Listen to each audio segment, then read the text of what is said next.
Georgia this morning, Republican Congressman Paul Ryan. Good morning, Congressman. Morning, Charlie. How are you doing? You heard what the Vice President said. Do you agree with him? I do. I think we should definitely revisit missile defense. I think if President Obama himself revisited missile defense, that would be a very strong signal. I think you could charitably describe the reset policy as naive wishful thinking. And there are a lot of things I think we could do to turn course and make a difference in this. And I think the Vice President laid out some good options. We should also bolster NATO's eastern defenses as well. Do you believe sanctions will work? I mean, do you think that this Russian president is so intent in terms of trying to restore Russian influence that sanctions will not be impressive to him? Well, my crystal ball is no clearer than yours is, Charlie, but that doesn't mean we shouldn't give this every ounce of effort. I don't know if that's going to work. I think Putin is, as you describe, but I do think there are vulnerabilities within Russia that he has politically that can be exploited. I think we should consider targeting some of the oligarchs around him that are his enablers and he is their enablers. I think How would you we are target a country them? with How vast... would you target them?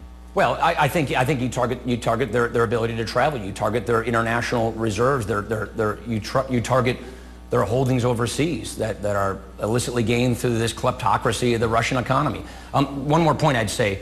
We are a nation with vast energy reserves and potential, but with a government that is seen as hostile toward developing those energy reserves, let alone exporting those energy reserves. If our government changed its tune on that, if we told Europe, we are going to green light these languishing permit applications for exporting LNG, natural gas, to Europe, that could do a lot to send the signals that we are intent on loosening Russia's grip on its energy to Europe, and that we're going to be a reliable ally to loosen their grip. They get their money from petrol. About half their budget comes from energy. If we could compromise that by developing American energy, creating jobs here, lowering prices, I think that would be a huge step in the right direction. We're going to move on that in the House, and I think the President would have a great opportunity. Change tune, resets failed, missile defense, smart sanctions, energy. Let me move to CPAC, and you were one of the speakers. You said there needs to be a vigorous debate, and it's taking place. Whatever happened to bipartisanship in foreign policy? Well, we used to have it. When we had Scoop Jackson Democrats, when we had Cherry Truman Democrats, when we had Kennedy Democrats, President Kennedy Democrats, we had bipartisan foreign policy. This is not that kind of an administration. This is a far more progressive left administration that I think is uncomfortable with America's superpower responsibilities and status, hegemony. And so I don't think that's what you have with this administration. I think it's a coincidence, but the irony is very bitter.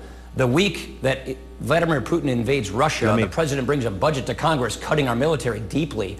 So I just don't think you have that kind of administration that lends itself to good bipartisan foreign policy. Let me take you back to CPAC and vigorous debate. On the one hand, there was Governor Chris Christie, who talked about an inclusive party. On the other hand, there was Senator Ted Cruz, who talked about, a different message. I mean, what's happening in terms of those two poles of the Republican Party?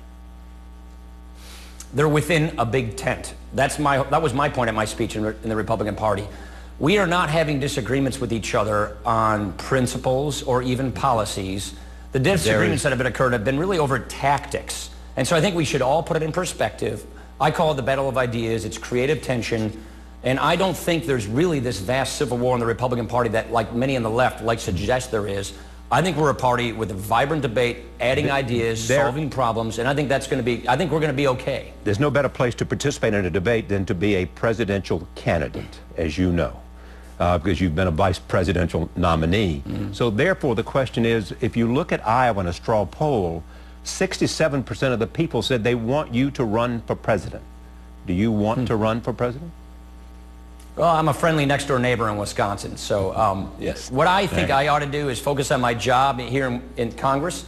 Janet and I are going to sit down in 2015 and give it the serious conversation and consideration that it requires. We're keeping our options open, but right now, I have responsibilities in the majority in the House of Representatives that I feel I ought to attend to, and then I'll worry about those things after this election. Would you rather be Speaker of the House?